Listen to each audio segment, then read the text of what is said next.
If you have ever found yourself as a heart-centered person, someone who cares deeply about what they do, tying your worthiness, your sense of value in this world measured against your success. So you're tying this self-worth to your success. This episode is going to be for you. And I'm going to tell you right now, this episode is for everyone because we all do this. We've all been taught to attach our doing to our worthiness, to our being.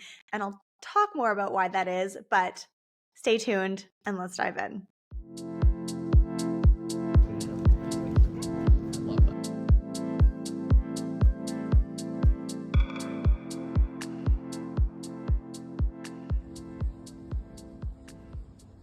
Hello and welcome back to another episode of the Essence Show and podcast. And today is going to be a really juicy kind of riff episode, I would say, around self-worth and success.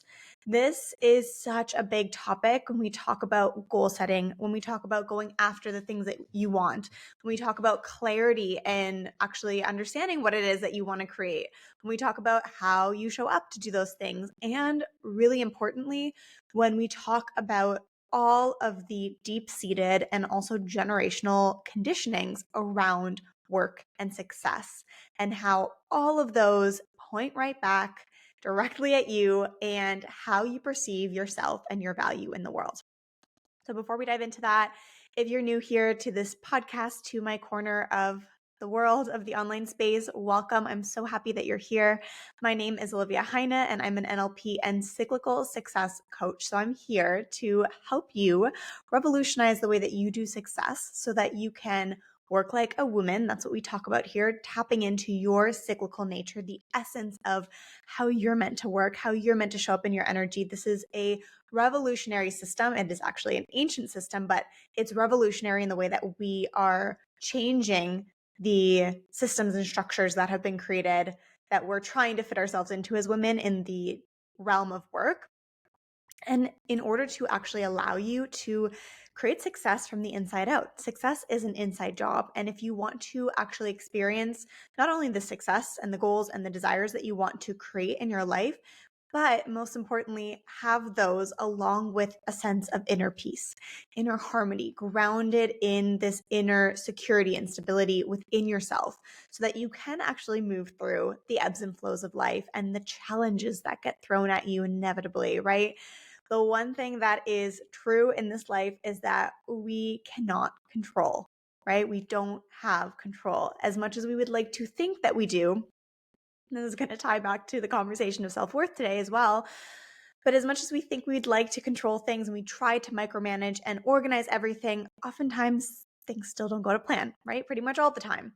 And so this is really a practice of letting go of that control, of flowing. And when we are able to move ourselves into that space, that's where you can experience this inner harmony and balance within yourself. Okay. So that is the grand overview of what we're doing here, the big mission of OFlow and also of this podcast. So make sure you hit that subscribe button if you are new. If you are not yet following along, I would love to invite you into our beautiful community here. And if you are a returning listener and you have yet to subscribe, what are we waiting for? Hit that button. Make sure to pass this episode along, like it, share it, comment below, leave a rating and review if you're listening to this on a podcast app. It helps our little podcast so much to be able to expand out and reach more people. This is, after all, a revolution, and a revolution requires all of us to really step in together and create a new wave in a direction of what we're wanting to experience. So thank you for being here. Thank you for subscribing. Thank you for sharing. Thank you for leaving that rating and review. P.S. If you do leave a rating and review and you send me a screenshot of your rating and review, I will send you a personalized little goodie into your mailbox. Okay, so let's dive into this topic of self-worth. And this is such an important episode. And the reason why in the intro, I also mentioned that this episode is for everyone, because we all have a core wound around self-worth and more specifically, worthiness. And there are two main core wounds that pretty much everything can boil back down to. And the one is, I'm not worthy, and the other one is, I'm not good enough. So these kind of create a baseline foundation, and these beliefs are then charged with emotion. And we charge these beliefs with emotions based on the things that we've experienced, which every experience that we have had creates our conditioning around how we believe we need to show up in order to, in this scenario, not have that experience again. And the reason this is so prominent in so many of us is because not being worthy at one point or another literally tied back to your ability to survive. This is pretty much the whole survival of the fittest conversation, but whatever you could bring to the table that somehow brought value to your community would then in turn keep you alive, right? So there's this socialization that happens, and that's what conditioning comes down to, where over the generations, we are taught and told, and we learn through doing and making mistakes and people telling us what we should have done instead based on their conditioning. We learn what we need to do to fit in.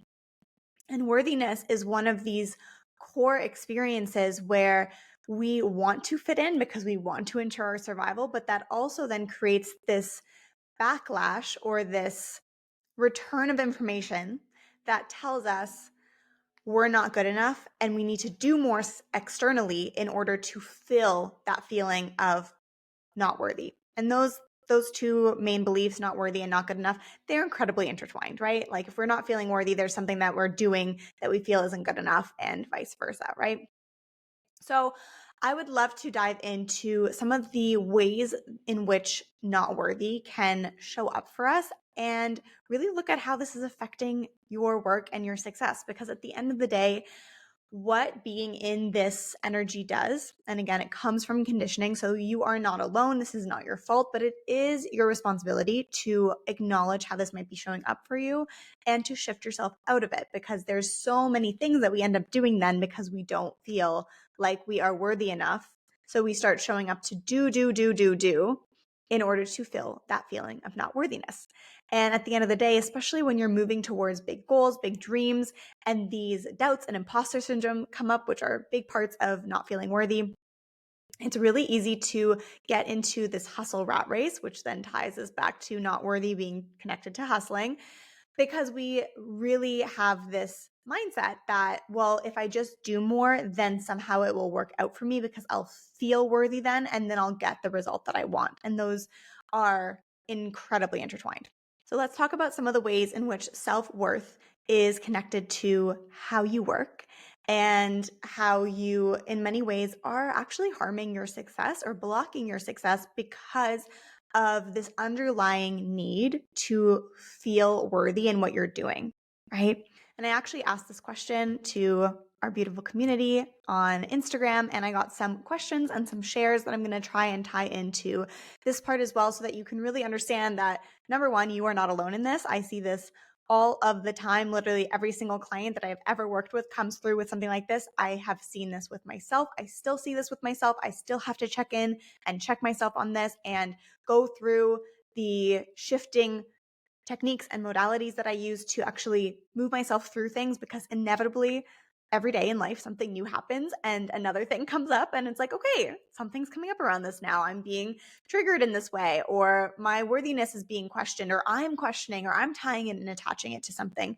And this is just a process that we then go through. And when you have the tools to actually move through it and support yourself in moving through what comes up around your worthiness and around work, that is going to be the moment when you are able to more quickly shift yourself into feeling good again, into having balance, and actually just continuing to move forward with things without getting caught up or falling into some sort of hole. So tying your worthiness to your work shows up first and foremost by, like I said before, measuring what you do against your value and vice versa. So as much as you do, that somehow means that you are that amount of worthiness, or that amount of value is then what you get back in terms of who you are.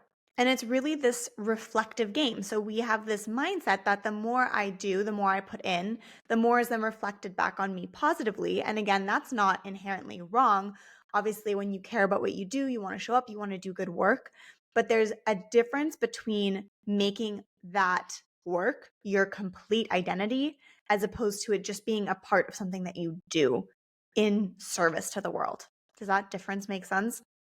So tying your worthiness to your work can look like chasing something. So really, really wanting a certain goal, but it not being attached to an internal goal that you have. So for example, chasing a status sign, chasing a money goal, chasing a position that you want in order to prove to someone that you could do it, or in order to be able to show that that's what you've created. It's something that you're wanting to give off externally. You're wanting to present something externally as opposed to what that thing is going to give you internally, first and foremost. And as you move through towards chasing that thing, you most likely feel exhausted, drained, fatigued. You're experiencing physical symptoms, especially as a woman going through your cycle. Your cycle is affected. You're having painful periods. You're feeling burnt out. I have a fantastic episode on burnout and healing burnout and the hustle around burnout, and I'll link it here for you. But these are all symptoms or ways in which we can see I'm tying my worthiness to my work, because as long as we're doing that, there's going to feel like there's a certain amount of undercurrent tension where we always need to just do a little bit more. It's never enough. I never felt like it was good enough. I need to just work a little bit harder. And it kind of keeps you stuck in this really toxic loop of not feeling good enough. So you need to reach for more and do more in order to fill that so that you can feel worthy. Okay. There's a lot of proving energy that is attached to this. And I mentioned this before, like you might be wanting to prove to someone else that you can do this thing because they said something to you once and you're like, that's not true. I can totally do this, or this is absolutely possible for me. And that can all be very, very true. But again, it's the intention behind that. And why are you showing up every day? What is that deeper meaning for you around that goal? And what is it that you're really kind of wanting to show externally? And it's not wrong to want things. It's not wrong to want physical possessions or material resources. Not at all. The important difference, though, is when that is the only thing that matters to you, that you can't have anything else without that. And again, just like burnout, as I talked about in last week's episode, this exists on a scale, right? This is not I either want everything and it's all external, or I'm perfect and I have no self-worth issues. No, this exists on a scale and we're all probably somewhere in between. The thing about wanting the external thing is that the ego part of ourselves is the one that wants that external thing. We want the validation from the external world around us to tell us we're good. And that is the root of tying your worthiness to your work. And of course, when we talk about success, then that's a huge part of worthiness. So I don't know about you, but I definitely can relate to parts and areas of my life growing up, starting my businesses, going into the world of work, all of those things, and having an experience where something didn't work out the way that I wanted it to. And we can even look at that in terms of personal goals and relationships. And internalizing then for myself that I somehow failed, that somehow there's something wrong with me because I couldn't do this thing, and that this now means something about me. So there's a few important things that are happening when we are tying our worthiness to our work. And number one is we're feeling some sort of pressure to do more. We're feeling like we need this external thing to fill something internally. That's the ego showing up. And then number three is we're making it mean something about us. We're making this external thing mean something about how much we care, how much we can do, our capacity to hold, the ability to be successful, the commitment we have towards this goal. Like there's so many things that start to get tied up in that. And those are just a few examples. So at the end of the day, you end up measuring your value of who you are by what you do. When your value of who you are is already 1000% whole. You don't need to do anything to prove your value. You don't need to do anything to prove your worthiness. You don't need to show up in any kind of way to prove that you're good enough or prove that you care enough. You are already whole and worthy within yourself. So how do we shift out of this attachment then to needing to do more and work harder? Because those were some of the questions specifically that I got around this topic of worth. How do I untie everything that I do at work from how I feel about myself, was a really good one, and how to find balance in wanting to achieve my big dreams without attaching what I'm doing to my worth. Those were kind of two that really stuck out for me because it really ties into how do we shift out of this? How do we create a new narrative? How do we use a new system to support ourselves in actually feeling really good and whole? And on top of that, as a bonus, being able to create really amazing, beautiful things in our lives. So this is really that inner harmony, that inner fulfillness that you get to create for yourself. And that's why I said at the beginning, success is an inside job. Feeling successful is a feeling state that you create for yourself. There are people who make millions of dollars and don't feel successful. And vice versa. There are people who sell their first online course for $15 and they're like, oh my God, I'm so successful. It doesn't matter what it is an internal feeling at the end of the day. So the first thing around really creating this inner harmony and wholeness of your whole innate self-worth from within is accepting and acknowledging that there might be some self-worth things coming up.